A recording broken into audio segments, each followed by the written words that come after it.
I wanted to just talk a little bit like more on a personal level in terms of how horrible this is for him mentally, physically, and you had commented that he just does not that he's not looking good. I know that that why would anybody expect somebody to look good in the circumstance that he's in? But could you just talk a little bit? I mean, to me, I feel like the longer they keep this going, it's like this is trying. They're just trying to kill him. And it's like that the longer they could keep this going, it's like they're it's just it's heartbreaking. So I mean, would you talk a little bit about like how he's doing? Well, I mean, he's really struggling. There's no end date to this. He's been in Belmarsh prison, which is a very harsh prison in the UK, for over 2.5 years. He's not convicted of anything. He's only there. The only reason he's there is because the US has mounted this outrageous, bogus case against him. And, I think part of it is that, honestly, I think there are parts of the US government that don't want this to progress. They don't actually want there to be a court case in the United States that basically threatens to do away with the First Amendment. I do think there are people in the US government that don't want to see this happen. On the other hand, I think there's uh, some kind of complacency that while Julian remains in prison, that's fine with them, unconvicted. While the issue goes through the UK court system, he's not on US soil, it's kind of not our problem. People are confused. They don't know if Julian's in prison for another reason. They don't know if he's serving some sentence. But he's theoretically an innocent free man who's just being kept in prison because the US refuses to allow him to get bail. We tried to get bail immediately after winning the case on the 4th of January, and the US opposed it, and that's why he's still in prison. And as he remains in prison, his health was bad. Just when he was first arrested, he had spent 7 years inside the Ecuadorian embassy without access to sunlight. There was no outside space. And then he went into Belmarsh prison with, it's a prison. It's by definition terrible for your health. It's not. There's a lot of Anyway, there are a lot of studies about how it affects your health, and for every day that passes, his health deteriorates. And anyone who has been in prison or knows someone who has been in prison knows that if you get sick, if something happens to your health in prison, it can be catastrophic. You don't get the care that you get outside of prison. You don't have access to it. It's beyond your control, and it can have catastrophic consequences. And I'm deeply worried about his health, because it's getting worse and worse. And he was in a bad state when he went in. The UN Special Rapporteur on Torture has said that Julian is subjected to psychological torture because this is it's an outrageous case. He's been confined in one way or another since 2012, and he hasn't been a free man since 2010. He was under house arrest for a year and a half between 2010 and 2012. But his liberty has been progressively limited to such an extent Oh, that he's dear. now in a prison cell for the past 2.5 years without being convicted of anything. And Stella, if you can, and we're speaking with Stella Moris, partner of Julian Assange. I think it's very important for people to understand every action has a reaction, and one of the reasons why we've been so adamant about this particular case is, as we say in the States, the only issue that really needs to unify us Americans is corporate special interests. Julian got in the way of that, and he is paying the price for it. And the same has happened now because because of the fact that in the corporate media was so successfully able to paint him as this heretic and this evil person that stole the election from Hillary Clinton. What you now have is a circumstance where Steve Donziger is going to federal prison because he exposed trade secrets of big oil in the United States. And everyone agrees that this case is absolutely insane and that he's serving in prison. Well, guess what? Because so many of you were silent about Julian Assange, now Donziger is in prison. And if we don't put our foot down now, these cases are going to get exponentially worse. If you can speak on that and the fact that, you know, there has been so much of this partisan factor in whether or not you stand up for your free speech rights, your constitutional rights, is leading to these exceptionally horrific circumstances as a reaction to what has happened to Julian. Well, we have to understand that these corporate interests and these security state interests, and they are intertwined.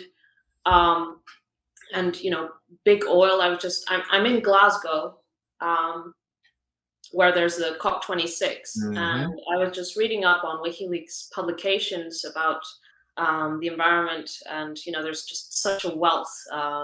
The cables which Julian is indicted over contain such insight into the COP15, the 2009 Copenhagen negotiations, and the manipulation that was going on there, and how countries were being strong-armed, and how the real interest, you know, they couple negotiating positions to, you know, strategic interests and so on. And just as an example of these interconnected interests, BP, British Petroleum, has on its board the former head of MI6. Now, MI6 is the UK's version of the CIA. CIA. Yeah. Why would you have the ex-head of the CIA on your board for British Petroleum?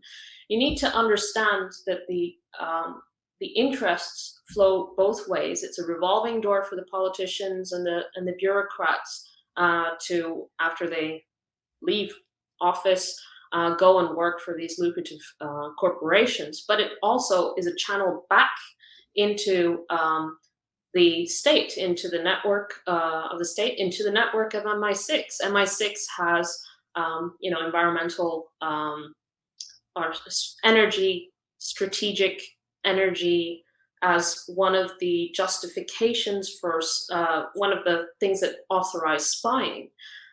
So just imagine the confluence of interests. And of course, Julian has exposed practically all, if not all, of these interests of these, of these corporations, of the intelligence services, of the military, and so on. And so there are a lot of people who want to see Julian silenced forever.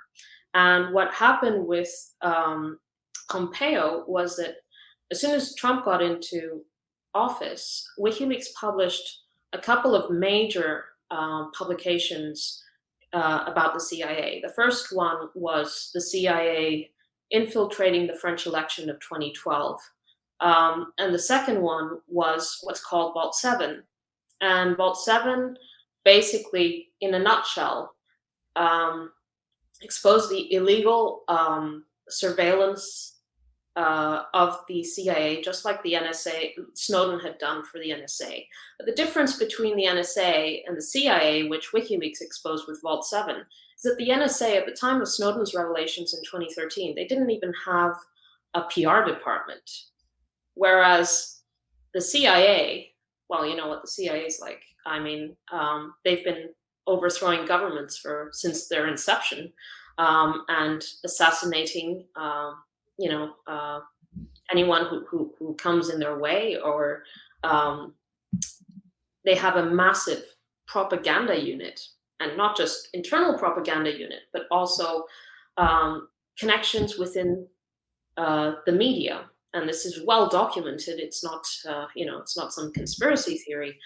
And what we saw after that Vault 7 publication and this denomination of WikiLeaks as a non-state hostile intelligence service, which when you break that down, it's like non-state independent, hostile, well, critical, intelligence service, well, press, right? So, okay. And so they came up with this term that they then used to take counterintelligence measures against WikiLeaks, aggressive counterintelligence measures, which included plans to kill and kidnap and rendition Julian. But part of that bigger plan was also a massive propaganda effort. And that propaganda effort involved playing on the divisions that had come out of the 2016 election. So when you look at the CIA, this non-state hostile intelligence service, it's very interesting because they say non-state, right? And the CIA is the agency that is in charge of, you could say that probably its only legitimate raison d'etre is to gather intelligence. And so their primary function is to gather intelligence and, gather intelligence about whether WikiLeaks and Julian are some kind of state agents. But you have it in the term that they adopted because they found that there was no link. That's why it says non-state. There was no link, and they knew that internally, and they even said it publicly. But at the same time, the CIA played on the Russiagate hysteria and planted misinformation, planted false stories until Julian's arrest.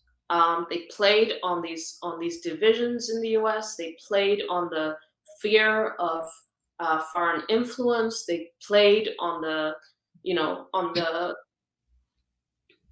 serious division that had, and just imagine, it's so irresponsible. The CIA planting a false climate. It wasn't just about, it kind of ripped the social fabric in the US. And it's kind of what the CIA does. They do it in Syria, they do it in Iraq, they do it, and then they create this chaos. And then with this, they created it in the US. And so people, it was deliberately to undermine Julian's support, to create a political climate that allowed the US to engineer his arrest. They manufactured consent like they always do. But I just know there are so many people here, myself included, that have been following this and caring about this and wanting this since forever, since house arrest. And don't play that partisan BS. No, stuff. and that's I have a journalism background, and so that's something that's very important to me. But so there are people here, please know our government does not speak for the majority of us. And certainly not regarding this. Yeah. Not even a little bit. They're they're rogue. And Stella, as you know, we are a horrifically misinformed and naive nation. Oh. Most of the time. I still hear people that believe the Swedish assault case thing. Yeah, but they want to disregard the witness case where the guy was basically assaulting people. But that doesn't, because this is the problem. When you are in the corporate duopoly we have in the States, at least in the UK and other places, you have more than two options. But here, it becomes very clear dividing lines. You're either on one side or the other side. And as far as they're concerned, remember back in 2010, the Democrats were all on the side of Assange because he exposed the torture program. But then, of course, he did what he did with exposing what they did to legitimately steal the election from Bernie Sanders in 2016. And they didn't like that. And now the Democrats hate his guts. Right. So again, everything is all about the hyper-partisanship problem that we have. It's a game to them. But it's also eradicating our constitutional republic. Thanks for watching. If you want to support our mission to transform politics into service, please like this video, subscribe, follow us on social media, and consider joining our Patreon, where you'll get early access to our interviews as well as other exclusive content. Links are in the description. Peace out.